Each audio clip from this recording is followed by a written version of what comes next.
today's lesson is on writing nuclear equations and radioactive decay. Before we get started with that, just a little reminder of things you should already know.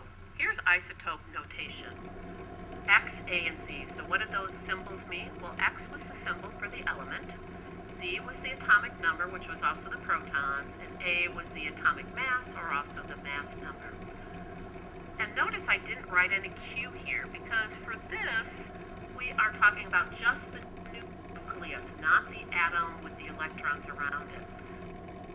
So we don't include Q for nuclear equations. Another slight change is this Z number, which stood for the atomic number and the protons. We're also going to have it mean the nuclear charge, which for most things is the number of protons, because protons are positively charged, so you would have the same number. So for instance, lithium has an atomic number of 3, but it also has a nuclear charge. The charge on the nucleus is +3. So we put 3 here also. So just a few slight differences. This is going to be the nuclear charge. We're not going to have any Q here, even though the particle may be charged. We're not worried about that, just the nucleus. So, radioactive decay. We talked about it in class, and we actually saw it happen right before our very eyes when we did the cloud chamber. So, when we did the cloud chamber, we looked at alpha and beta particles, so you should know those names. But I want you to write these down because there's more than just alpha beta particles. And this is not actually an exhaustive list or a complete list. There are more particles, but these are the ones we're going to concentrate on. And they're the ones that occur the most often. So we have alpha particles, 2 types of beta particles, a negative beta particle and a positive beta particle that's sometimes called the positron. We also talked about gamma radiation, which isn't a particle at all. It is energy, an electromagnetic source of energy. We had gamma rays. We've talked about that before. And a neutron should sound familiar to you. That can come out of the nucleus also. So what really are these things, and what are the symbols for them? Well, an alpha particle is a helium nucleus. Basically, it's a combination of 2 protons and 2 neutrons. So why do alpha particles get ejected from some nuclei? Well, that's because, as you know, protons repel each other. So the nucleus is always being repelled against itself, pushing apart. But why does it always push apart? That's because there's another force acting, and that's the strong force holding it together. But the strong force only works when over a very, very, very, very short distance. So if the nucleus gets too big, basically it can't hold itself together anymore, and it just kind of starts spitting out particles because it can't hold on to them anymore. And an alpha particle is when it spits out 2 protons and 2 neutrons, and it has this symbol. So 2 for the protons, or the nuclear charge, 4 for the mass, because 2 protons and 2 neutrons would have a mass of 4. And because it's the same as the helium nucleus, we put helium here. But sometimes you see this symbol. This is the Greek alpha symbol. You might see it like this, so I want you to be familiar with both. So what about beta particles?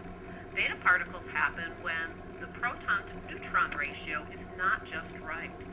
So maybe you have too many neutrons or too few neutrons. The atom becomes, or the nucleus becomes unstable, and it breaks apart. If you have too many neutrons, you get a beta negative particle or a beta particle. If you have too few of neutrons, you often get a beta positive or positron particle. So how do we write these? These are what make the isotope notation a little bit different because, oh my goodness, we have a negative charge down here. So it has a negative charge and not exactly 0, but about the same mass as an electron. So 0 mass here and negative, and sometimes you see it as a B beta particle, and this is the Greek letter B, and you also see it because it's a fast-moving electron, so sometimes it gets the symbol of E. So how does that happen? How does a neutron become a proton? Well, you can think of a neutron as kind of like a proton that has no charge, so it also has to have a negative part with its positive part. And so if I want a neutron to become a proton, I have to get rid of that negative charge so that it is not balanced anymore, it's not neutral neutron can spit out an electron and then be turned into a proton. The opposite happens when I have too few of neutrons. A proton can turn into a neutron. So how does a proton turn into a neutron? Well, it has to spit out its positive charge, so it becomes neutral. And so if it spits out a positive charge, it looks like this. So the mass is 0, just like the beta particle here. But here, the nuclear charge, or the charge on the particle, is +1. And notice we just put a 1.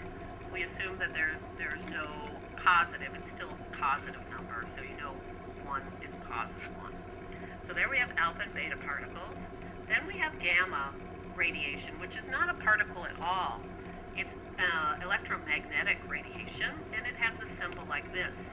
So it has no charge, it has no mass, it has a symbol of the Greek symbol gamma. Notice I don't have two symbols for that. And then a neutron, this is the symbol for a neutron. It has a charge of 0 and a mass of 1. So pause the video and make sure you get all of these down there: alpha, beta, gamma, and neutrons. So let's take a look at some equations when this happens.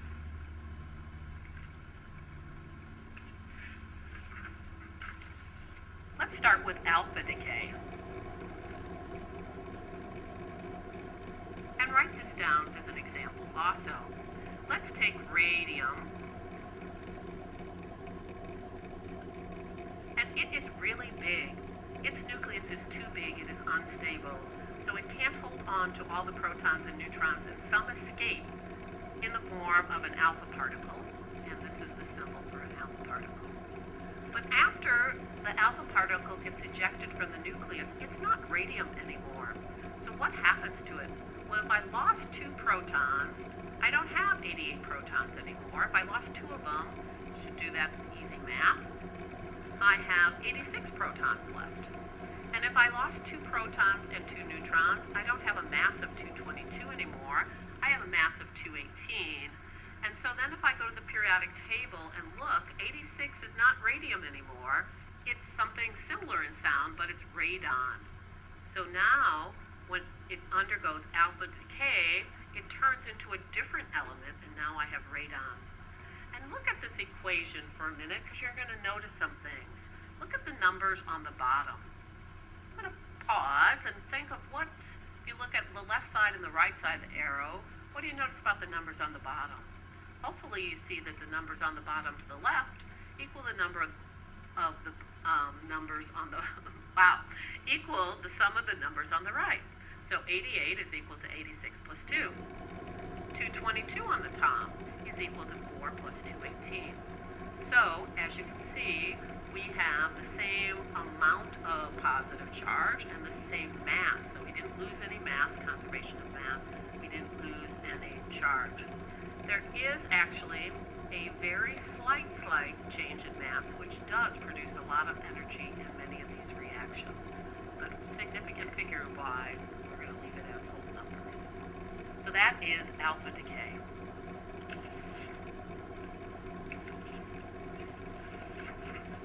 What about beta decay? That's when we have too many neutrons, or too few of neutrons. So let's give an example of beta decay. Let's say I have carbon-14, which you may have heard of before in biology. They use that to date the age of fossils. So carbon-14 is not stable because it has too many neutrons. So what happens? It undergoes beta decay. So here's my beta particle. So what happens if a neutron becomes a proton? Well, the protons here, if a neutron becomes a proton, I get one more on the bottom here. And if a neutron becomes a proton, the mass doesn't change. So I have a number up here of 14, and then I look on the periodic table, and this is nitrogen. And once again, you could have figured this out because the bottom has to equal itself. So if I have 6 on the left, what plus -1 gives me 6? Well, that would be a 7.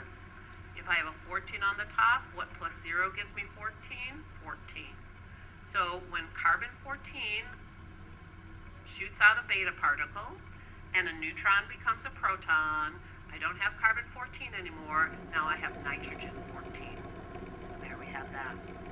So let's try another one. Let's do beta positive decay, or positron decay.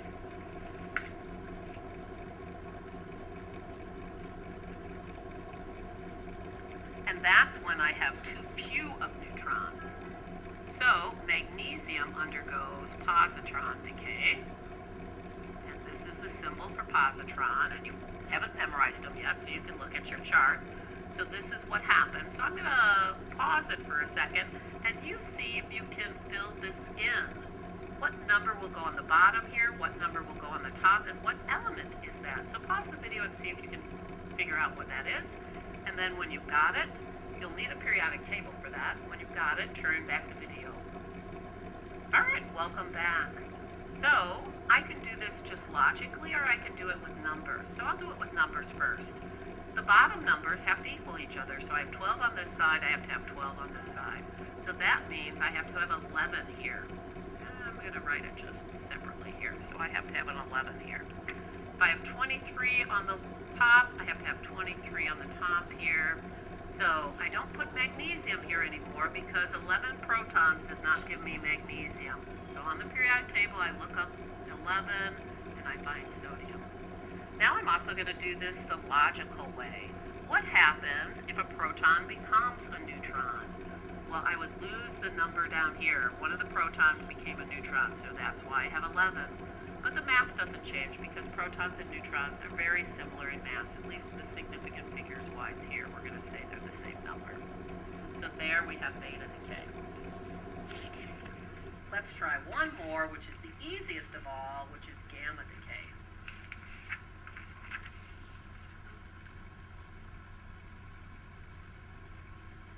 And this happens when a nucleus has too much energy. So it is unstable, just like electrons can be unstable if they're in an excited state. So let's take iodine. And this often happens right after alpha decay or beta decay. It may immediately undergo gamma decay also. So maybe this decayed, and sometimes they put a little asterisk to say it's in an excited state, but not always. If it decays and gives off a gamma radiation, what's left over? Well, gamma has no mass and no charge, no mass and no charge. So I still get iodine 125. So those are the easiest equations of all. So we've talked about alpha decay, beta positive decay, beta negative decay, and gamma decay. So go to your workbook and give some a try, and if you have any questions, ask me